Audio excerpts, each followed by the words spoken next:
How you doing, fam bam? This is Chris Mizzo here, and welcome to part 6 of how to build your PC. Right now we have a CPU cooler ready to go. We have the H100i, and this is the perfect CPU cooler to cool down a hot processor such as the i9-12900K. And this is a great suggestion if you're looking to build for a gaming build or some sort of content creation. AIOs are the way to go, especially if you're looking to not worry about servicing these radiators by hand or filling it up with water or draining them. But this is probably one of the most simplest and easiest way to keep your CPU nice and cool. This is Corsair's H100i Elite Caplix cooler, and it comes with 2 RGB fans, a radiator that is at 240 millimeters, and what we will still set this up for is the pool side for the case. So this is just going to be the first part of the setup for the motherboard, and the reason being because the motherboard's already out the case. We're going to just install the back side, and in another part of this very playlist series you're going to see exactly how the radiator gets installed. But because this is the first part, we are just going to install the back piece for the motherboard, so that way it makes it that much more easier when we do install the rest of the pieces for this PC. So we will open this up and I'll show you exactly what this does offer inside of here. So for now, we can set this motherboard to the side here. So if you're interested in any of these PC components, make sure you check out the description box down below, as I have it listed down below. So that way you can build your very own PC, or if you're looking for any other parts, make sure you just check down the description box, because there's a lot of useful stuff, especially when you're building a PC. What you'll need is a very basic tool set. You're gonna just need something like a Phillips head screwdriver in order to do this, and I also have a 1/4 inch wrench, and I have a Phillips head driver, standard number 2, because these are very good items, especially when you're building a Z690 motherboard. It is also good if you do purchase something like this, because it does not feature everything you need inside of a 12th generation processor build. You're also going to need these standoff screws that you order from Corsair or Amazon, and and it's not really expensive at all to purchase them. It's only $2.99 to buy them. It will help you install the cooler properly. So let's open this up. It has this nice little thick foam cover in there, and then all the necessary parts. Now you have, most importantly, you have your fans here. The 2 fans that you need for your radiator, which is right here, which we will all install later. Again, this will be in a later part of the series, because right now we're just going to install the backplate. Probably said it 10,000 times already. Probably can't get enough of it, but here's the radiator and the actual cooler itself. And as you can see, it comes pre-installed with thermal paste. You can use it if that's your own choice, but personally I like to use Arctic Silver, as you'll see later. So I'll put these fans back, and all we're looking for in this set right now is that we need this back plate.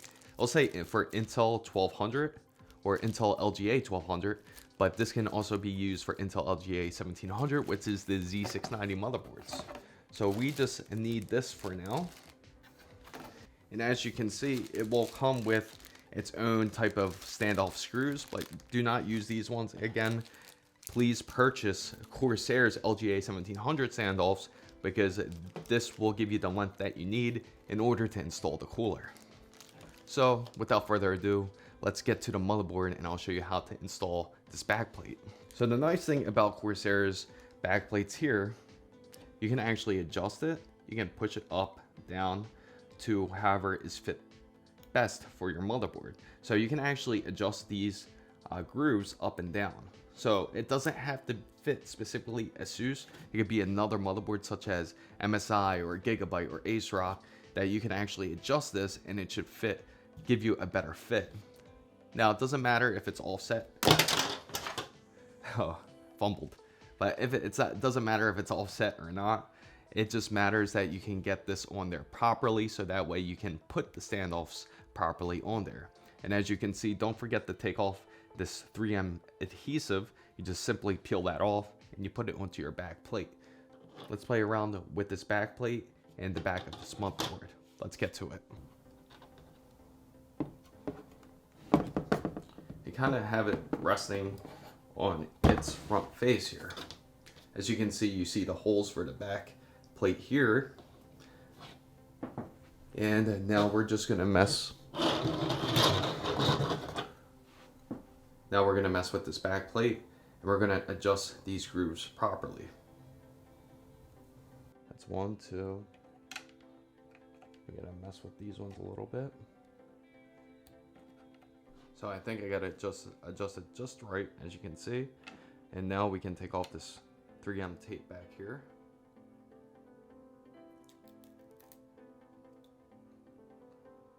Now let's install it. So that way it sticks.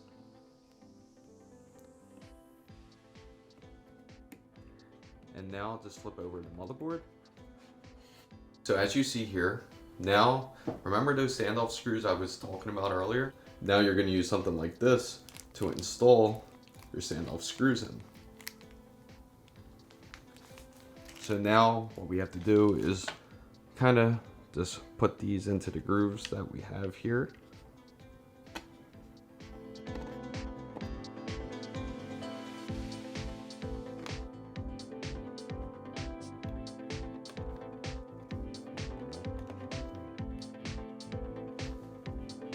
Just like as we spoke earlier, it's good to have something like a 1/4 inch wrench to do this, because now you don't want to over tighten it, but you want to tighten it enough to where it's snug. And this is personally what I like to do, so just to make sure that nothing goes out of place here.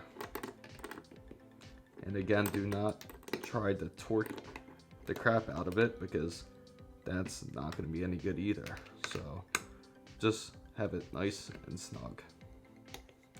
Just enough to where you feel pressure and then release. So FanBam, I know installing a backplate isn't all that exciting. Make sure you get to part 7, because now we're practically done with everything with the motherboard. Personally, I typically don't like to install a graphics card because it's just big and too bulky. I like to install the GPU last, and that'll be in a later part of this series. So what we're going to do is now case prep, meaning have all the fans ready inside of this case, so that way we can install this motherboard without issue. So make sure you check out part 7, how to install a case fan, and what type of airflow system you would like for your custom built PC. I hope you found this content very useful. If you did, make sure to give it a thumbs up. If you know anyone else that is interested in building PCs or wants to build a PC, make sure you share this guide with them. And also make sure you go down to hit the subscribe button for more, to join this big, wonderful fan band. And also don't forget to hit the notification bell. Make sure you go down and follow my Twitter handle right here for all this latest updates, as it is the same as my TikTok and IG as well. Fan band guys, I look forward to seeing you on part 7 of this guide.